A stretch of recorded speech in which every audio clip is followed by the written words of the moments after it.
നമസ്കാരം. സമ്പാദ്യ ലക്ഷ്യങ്ങളും മാർഗങ്ങളും പലർക്കും വ്യത്യസ്തമായിരിക്കും. ലക്ഷ്യങ്ങൾക്കനുസരിച്ച് നിക്ഷേപിക്കുക എന്നുള്ളതാണ് പ്രധാനം. എങ്ങനെ കൃത്യമായ നിക്ഷേപത്തിലൂടെ സമ്പത്ത് സൃഷ്ടിക്കാമെന്നതിനെക്കുറിച്ചാണ് നമ്മൾ ഇന്ന് ചർച്ച ചെയ്യുന്നത്. ഇതിനായി നമ്മളോടൊപ്പം ജിയോജിത്തിലെ നിക്ഷേപക വിദഗ്ധൻ ഡോക്ടർ വി കെ വിജയകുമാർ ചേരുന്നു. നമസ്കാരം. എല്ലാവർക്കും സമ്പന്നരാവുക എന്നുള്ളതാണ് ഏറ്റവും പ്രധാനപ്പെട്ട കാര്യം. എന്നാൽ സാധാരണക്കാർക്ക് സമ്പത്ത് സൃഷ്ടിക്കുക എന്നതിനെക്കുറിച്ച് അധികം ധാരണയില്ല. സാധാരണക്കാർക്ക് എങ്ങനെ സമ്പത്ത് സൃഷ്ടിക്കാൻ സാധിക്കും? ശരിയാണ്.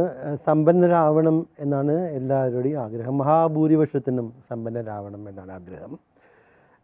സമ്പത്ത് സൃഷ്ടിക്കുന്നത് പ്രധാനമായും ബിസിനസ്സിലൂടെയാണ്.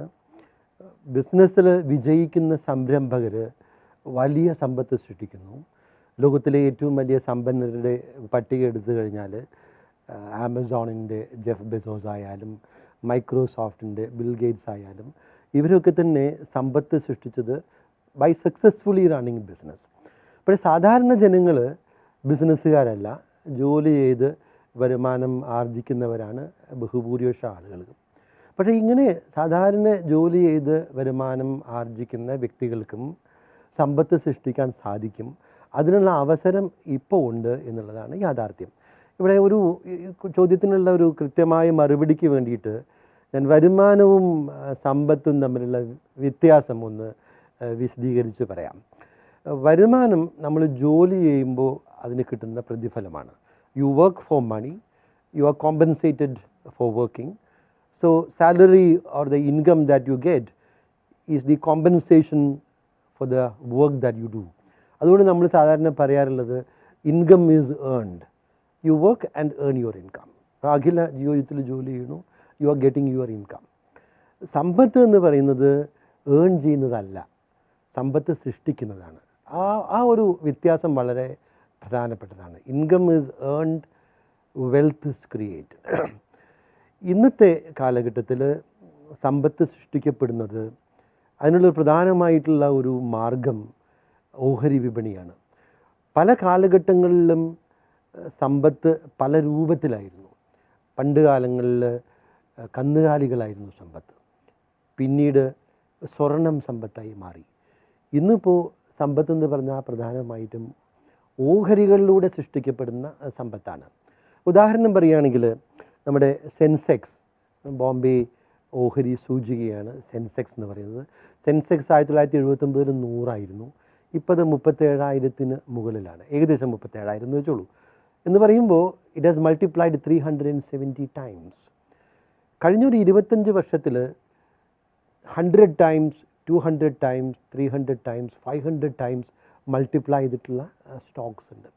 അപ്പോൾ ഈ സ്റ്റോക്സിൽ ഇൻവെസ്റ്റ് ചെയ്യുക വഴി വലിയ വെൽത്ത് സൃഷ്ടിക്കാൻ സാധിക്കുന്നു എന്നുള്ളതാണ്. അപ്പോൾ സാധാരണ ചെറുതായിട്ട് ജോലി ചെയ്ത് ശരാശരി വരുമാനം ലഭിക്കുന്ന ആളുകൾക്ക് പോലും ഈ ഒരു വെൽത്ത് ക്രിയേഷനിൽ ഭാഗമാക്കാവാനുള്ള ഒരു അവസരം ഇന്നത്തെ കാലത്തുണ്ട്.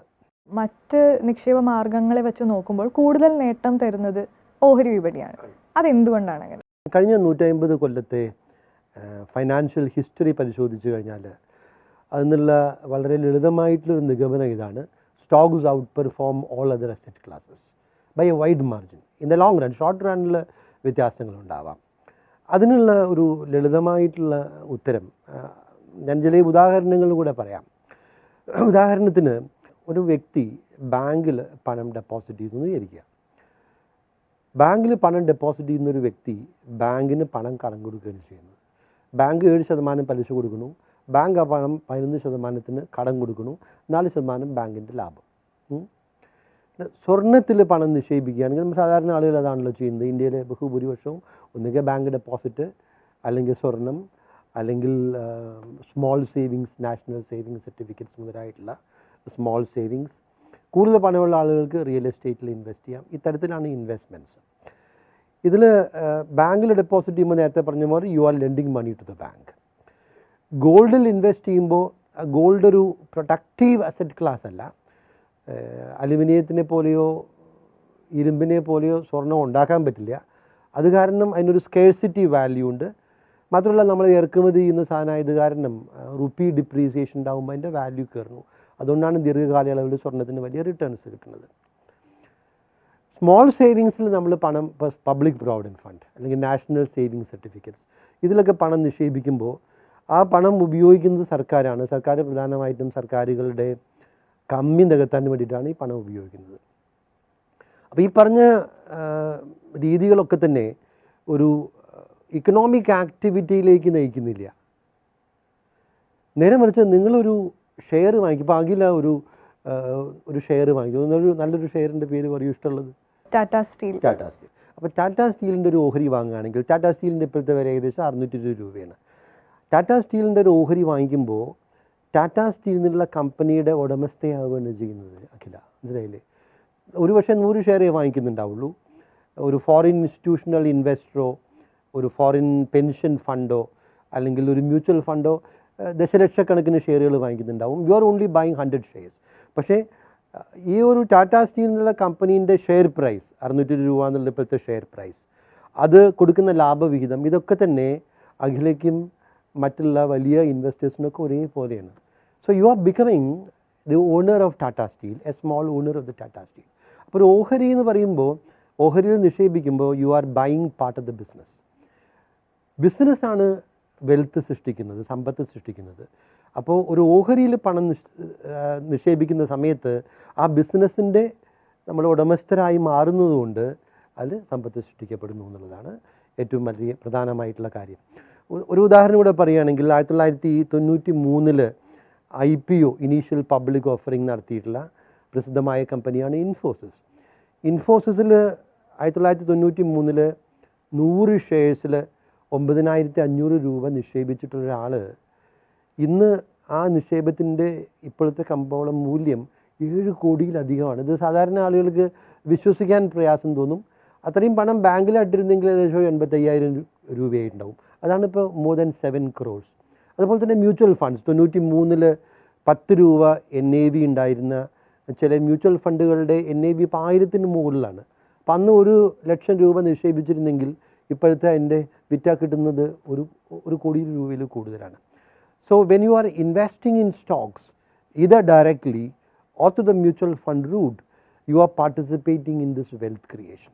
അതാണ് ഓഹരി നിക്ഷേപവും മറ്റ് ആസ്തികളുടെ നിക്ഷേപവും തമ്മിലുള്ള പ്രധാനമായിട്ടുള്ള വ്യത്യാസം.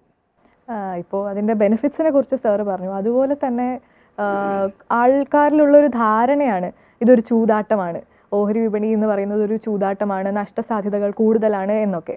അപ്പം ഇതൊക്കെ ശരിയാണോ? എന്താണ് യാഥാർത്ഥ്യം? ഓഹരി വിപണിയെക്കുറിച്ച് ഒരുപാട് തെറ്റിദ്ധാരണകളുണ്ട്. ആ തെറ്റിദ്ധാരണയിൽ ഒന്നാണ് ഓഹരി വിപണി എന്ന് വെച്ചാൽ ചൂതാട്ടമാണ് എന്നുള്ള ഒരു തെറ്റിദ്ധാരണ. ഓഹരി വിപണിയിൽ സ്പെക്കുലേഷൻ ഉണ്ട് എന്നുള്ള കാര്യം ശരിയാണ്. സ്പെക്കുലേഷൻ നിയമപരമായിട്ട് അംഗീകരിച്ചിട്ടുള്ളതാണ്. സ്പെക്കുലേഷൻ ഉണ്ടാകുമ്പോഴാണ് മാർക്കറ്റിൽ ലിക്വിഡിറ്റി ഉണ്ടാവുക. ഈ ഷെയറുകളൊക്കെ തന്നെ പ്രത്യേകിച്ച് നല്ല ബ്ലൂ ചിപ്സ് എന്ന് പറയുന്ന ഓഹരികളൊക്കെ ഏത് സെക്കൻഡിലും നമുക്ക് വിൽക്കാൻ സാധിക്കും. ആ തരത്തിലുള്ള ലിക്വിഡിറ്റി മാർക്കറ്റിൽ ഉണ്ടാവുന്നത് ഈ ഒരു സ്പെക്കുലേഷൻ കാരണമാണ്. പക്ഷേ ഈ സ്പെക്കുലേഷനെ കൊണ്ടുണ്ടാവുന്ന പ്രശ്നങ്ങൾ ഒഴിവാക്കാൻ വളരെ എളുപ്പമായിട്ടുള്ളൊരു പരിഹാരമുണ്ട്. സ്പെക്കുലേറ്റ് ചെയ്യാൻ എന്താ മനസ്സിലായില്ലേ? സാധാരണ വ്യക്തികൾ എന്താ ചെയ്യേണ്ടത്? ഇൻവെസ്റ്റ് ചെയ്യാണ് ചെയ്യേണ്ടത്. അപ്പോൾ സ്പെക്കുലേഷനിലേക്ക് പോകണ്ട. ഇതിൻ്റെ അപകട സാധ്യതയെക്കുറിച്ച് ചോദിച്ചു, റിസ്കിനെ കുറിച്ച് ചോദിച്ചു. ഇൻവെസ്റ്റ്മെൻറ്റിൽ പൊതുവേ റിസ്ക്കും റിവാർഡും തമ്മിലുള്ള ബന്ധം നേരിട്ടുള്ള ബന്ധമാണ്. ഒരു പോസിറ്റീവ് ഡയറക്റ്റ് കോറിലേഷൻ എന്ന് പറയാം. റിസ്ക് കൂടുന്തോറും റിവാർഡ് കൂടും. അപ്പോൾ ഏറ്റവും ഉയർന്ന റിട്ടേൺസ് നൽകുന്ന ഒരു ആസ്തി ഓഹരികളാണെന്ന് പറഞ്ഞല്ലോ. ഓഹരി മ്യൂച്വൽ ഫണ്ടും ഇക്വിറ്റി മ്യൂച്വൽ ഫണ്ട്സും. അതുകൊണ്ട് തന്നെ അതിൻ്റെ റിസ്ക്കും കൂടുതലാണ്. പക്ഷേ ഈ റിസ്ക് എന്ന് പറഞ്ഞാൽ അതൊരു ഷോർട്ട് പീരീഡിൽ മാത്രമേ ഉണ്ടാവുള്ളൂ എന്നുള്ളതാണ്.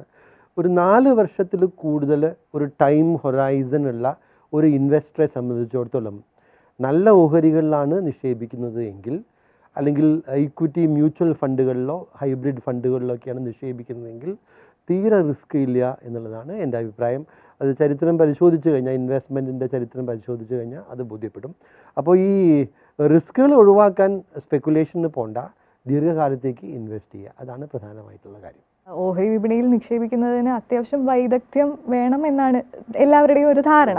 പക്ഷേ സാധാരണക്കാർക്ക് അതിനുള്ള സമയമില്ല, ജോലി തിരക്കുകൾ. അപ്പോൾ സാധാരണക്കാരന് എങ്ങനെ ഓഹരി വിപണിയിൽ നിക്ഷേപിക്കാം? അത് ശരിയാണ്. ഓഹരി വിപണിയിൽ നേരിട്ട് നിക്ഷേപം നടത്തണമെങ്കിൽ 2 കാര്യങ്ങൾ വേണം. ഒന്ന് വൈദഗ്ധ്യം വേണം, 2 സമയവും വേണം. കാരണം ഒരുപാട് കാര്യങ്ങൾ പഠിക്കേണ്ടതായിട്ടുണ്ട്. ഓഹരി വിപണിയെ ദൈനംദിനം എന്ന നിലയ്ക്ക് തന്നെ സ്വാധീനിക്കുന്ന ഒരുപാട് ഘടകങ്ങളുണ്ട്. പലിശ നിരക്ക്, കേന്ദ്ര ബാങ്കിൻ്റെ മോണിറ്ററി പോളിസി, ഗവൺമെൻറ്റിൻ്റെ ബഡ്ജറ്റുകൾ, പിന്നെ അന്തർദേശീയമായിട്ടുള്ള ചലനങ്ങൾ, കറൻസി എക്സ്ചേഞ്ച് റേറ്റ്. അപ്പോൾ ഇതൊക്കെ മനസ്സിലാക്കിയിട്ട് നിക്ഷേപിക്കണമെങ്കിൽ ആ മേഖലയിലുള്ള വൈദഗ്ധ്യം വേണം. മാത്രമല്ല ഇതിനെക്കുറിച്ച് കൂടുതൽ പഠിക്കണമെങ്കിൽ സമയവും വേണം. സാധാരണ ആളുകൾക്ക് അഖില പറഞ്ഞ പോലെ തിരക്കുകളാണ്, ജോലിൻ്റെ തിരക്ക് ഉണ്ടായിരിക്കും. So if you are a professional you should be concentrating in your profession, not on investments. അപ്പോൾ സാധാരണക്കാരെ സംബന്ധിച്ചിടത്തോളം ഏറ്റവും നല്ലൊരു രീതി പരോക്ഷമായിട്ട് ഓഹരികളിൽ നിക്ഷേപിക്കുകയാണ്. പരോക്ഷമായിട്ട് ഓഹരികളിൽ നിക്ഷേപിക്കുന്നത് മ്യൂച്വൽ ഫണ്ടുകളിലൂടെയാണ്. മ്യൂച്വൽ ഫണ്ടുകൾ എന്ന് പറഞ്ഞാൽ ഫണ്ട് ഹൗസസ്, ഇപ്പോൾ ഇന്ത്യയിൽ HDFC, ICICI Prudential, Reliance, UTI, state bank of India, Franklin Templeton, ഇതൊക്കെ അസറ്റ് മാനേജ്മെൻറ്റ് കമ്പനീസ് ഉണ്ട്. ഇവർക്കൊക്കെ തന്നെ ഫണ്ട് ഹൗസസ് ആണ്. അവർ സാധാരണ ആളുകളുടെ സേവിങ്സിനെ മൊബിലൈസ് ചെയ്തിട്ട് ആ പണം സേവേഴ്സിൻ്റെ നിക്ഷേപ ലക്ഷ്യങ്ങൾ എന്താണോ ആ നിക്ഷേപ ലക്ഷ്യങ്ങൾക്ക് അനുസൃതമായിട്ട് നിക്ഷേപിക്കുകയാണ് ചെയ്യുന്നത്. അപ്പോൾ സാധാരണക്കാർ നേരിട്ട് നിക്ഷേപിക്കാതെ പരോക്ഷമായിട്ട് മ്യൂച്വൽ ഫണ്ടുകളിലൂടെ നിക്ഷേപിക്കുന്നതായിരിക്കും നല്ലത്. മ്യൂച്വൽ ഫണ്ടുകളിൽ നിക്ഷേപിക്കുമ്പോൾ തന്നെ ഒരു സിസ്റ്റമാറ്റിക് ഇൻവെസ്റ്റ്മെൻറ്റ് സ്ട്രാറ്റജി, സിപ്പ് എന്ന് പറയും, സിസ്റ്റമാറ്റിക് ഇൻവെസ്റ്റ്മെൻറ്റ് പ്ലാൻ, എല്ലാ മാസവും നിശ്ചിതമായിട്ടുള്ള തുക നിക്ഷേപിക്കുന്ന രീതിയായിരിക്കും ഏറ്റവും അഭിലഷണീയമായിട്ടുള്ള രീതി. ഇന്ത്യയുടെ സമ്പദ് വ്യവസ്ഥ വളർന്നുകൊണ്ടിരിക്കുന്നു, അതുപോലെ തന്നെ ഓഹരി വിപണിയും വളർന്നുകൊണ്ടിരിക്കുകയാണ്. എന്താണ് ഭാവി സാധ്യതകൾ? കഴിഞ്ഞ ഒരു 27 വർഷത്തെ ചരിത്രം പരിശോധിച്ചു കഴിഞ്ഞാൽ 91 ഉദാരീകരണ നയങ്ങൾ നടപ്പിലാക്കിയതിന് ശേഷം, അതാണ് 27 വർഷം എന്ന് പറയാനുള്ള കാരണം, ഈ 27 വർഷ കാലയളവിൽ ലോകത്തിൽ തന്നെ ഏറ്റവും ഉയർന്ന രണ്ടാമത്തെ വളർച്ചാ നിരക്ക് കൈവരിച്ച രാജ്യമാണ് India. Second largest, fastest growing large economy in the world. അടുത്ത കുറേ വർഷങ്ങളിൽ ഇന്ത്യ ലോകത്തിലെ തന്നെ ഏറ്റവും ഉയർന്ന വളർച്ച നിരക്ക് കൈവരിക്കുന്ന വലിയ സമ്പദ് വ്യവസ്ഥയായിരിക്കും എന്നുള്ളതാണ് ഇപ്പോൾ ഒരു കൺസെൻസസ്. അതാണ്, അത് ശരിയാണ്. കാരണം this year itself we will be the fastest growing large economy in the world. അപ്പോൾ സമ്പദ് വ്യവസ്ഥ ഇങ്ങനെ വളരുന്ന സമയത്ത് സ്വാഭാവികമായിട്ടും കമ്പനികളും വളരുന്നു, കോർപ്പറേറ്റ് പ്രോഫിറ്റ്സും വളരുന്നു. ആ കോർപ്പറേറ്റ് പ്രോഫിറ്റ്സ് വളരുന്നതനുസരിച്ച് സ്വാഭാവികമായിട്ടും ഓഹരി വിപണിയിലും കാര്യമായിട്ടുള്ള വളർച്ചയുണ്ടാകുന്നു. 79 100 സെൻസെക്സ് ആണ് പിന്നീട് 5000, 10000, 15000, 25000, 37000 നിൽക്കുന്നത്. അത് വരുന്ന വർഷങ്ങളിലൊക്കെ തന്നെ ഇത് 37 എന്നുള്ളത് 45, 60, 75 ഒക്കെ ആയിട്ട് വളരുന്ന കാര്യത്തിൽ യാതൊരു തർക്കവും വേണ്ട. എപ്പോഴാണെന്ന് കൃത്യമായിട്ട് പറയാൻ സാധിക്കില്ല എന്ന് മാത്രമേ ഉള്ളൂ. അപ്പോൾ നമ്മൾ ചെയ്യേണ്ടത്, സാധാരണക്കാർ ചെയ്യേണ്ടത്, ഈ ഒരു വരാനിരിക്കുന്ന ഈ വളർച്ച, ആ വളർച്ചയിലും സമ്പദ് വ്യവസ്ഥയിൽ ഉണ്ടാകുന്ന വളർച്ചയിലും കോർപ്പറേറ്റ് പ്രോഫിറ്റബിലിറ്റിയിൽ ഉണ്ടാകുന്ന വളർച്ചയിലും അതുവഴി ഓഹരി വിപണിയിൽ ഉണ്ടാവാനിരിക്കുന്ന കുതിപ്പിലും പങ്കെടുക്കുക എന്നുള്ളതാണ്, പാർട്ടിസിപ്പേറ്റ് ചെയ്യുക എന്നുള്ളതാണ്. അതിൽ പാർട്ടിസിപ്പേറ്റ് ചെയ്യാൻ നേരത്തെ പറഞ്ഞ പോലെയുള്ള ഒരു സ്ട്രാറ്റജി, ഒരു ഐഡിയൽ ഇൻവെസ്റ്റ്മെൻറ്റ് സ്ട്രാറ്റജി എന്ന് പറയുന്നത് മ്യൂച്വൽ ഫണ്ടിലൂടെയുള്ള സിസ്റ്റമാറ്റിക് ഇൻവെസ്റ്റ്മെൻറ്റ് പ്ലാൻ ആയിരിക്കണം. അവസാനിപ്പിക്കാൻ വേണ്ടി എനിക്ക് വളരെ ഇഷ്ടപ്പെട്ട ഒരു മാർക്കറ്റ് ഗുരു ഉണ്ട്, തോമസ് ഫെൽപ്സ് എന്ന് പറഞ്ഞ. അദ്ദേഹത്തിൻ്റെ ഒരു കോട്ട് പറഞ്ഞ് ഞാൻ അവസാനിപ്പിക്കാം. അതിങ്ങനെയാണ്: to be successful in the stock market you should have the vision to see, the courage to buy and the patience to hold എന്നുള്ളത്. അപ്പോൾ ഇന്ത്യ ഇപ്പോൾ 2.5 ട്രില്യൺ ഇക്കോണമി എന്ന് പറയുന്നത് 4, 5, 7, 10 ട്രില്യൺ ഇക്കോണമിയായിട്ട് മാറും എന്നുള്ള കാര്യത്തിൽ തർക്കം വേണ്ട. As an investor, you should have the vision to see this, the courage to invest, and the patience to remain invested. The rest is easy. വളരെ നന്ദി ഈ ചർച്ചയിൽ പങ്കെടുത്തതിന്. ഇന്ത്യയുടെ സമ്പദ് വ്യവസ്ഥ വളരുകയാണ്, അതനുസരിച്ച് തന്നെയാണ് ഓഹരി വിപണിയും വളർന്നുകൊണ്ടിരിക്കുന്നത്. ഈ ഒരു സമ്പദ് സൃഷ്ടിയുടെ ഭാഗമാകാൻ നിങ്ങൾക്കും പങ്കാളികളാകാം. നന്ദി.